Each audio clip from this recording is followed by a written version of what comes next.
खेल कस्तो रह्यो आज? नमस्कार है। राम्रै भयो आजको टुर्नामेन्ट चाहिँ हाम्रो राम्रो। आज पुलिसलाई सहज हराइयो, 3-0ले हराइयो। गण्डकीको बलियो पक्ष कहाँ रह्यो?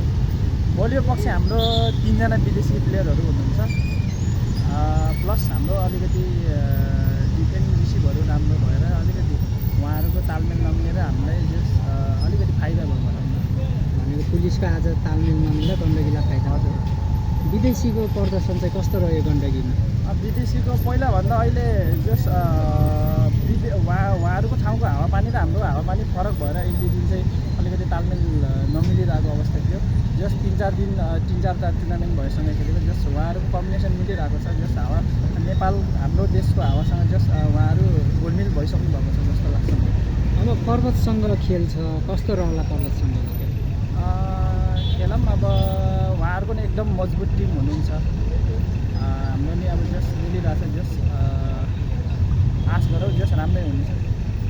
फाइनलको सम्भावना के होला? हामीले पहिलो गेम चाहिँ हारेका थियौँ, हाम्रो अझै एउटा टुर्नामेन्ट छ, त्यसपछि थाहा हुन्छ बल्ल फाइनलको। पुग्नेमा कतिको आशावादी? हजुर, पुग्नेमा कतिको आशावादी हुन्छ? आशावादी भन्दा नि अब टुर्नामेन्ट एउटा बाँकी छ। आशावादी त सबैलाई भएकै हुन्छ। सबैजना टिमहरूलाई चाहिँ अब फाइनल पुग्नकै लागि आश लिएर आएको हुन्छ। हामी नि आशावादी चाहिँ छौँ। हुन्छ।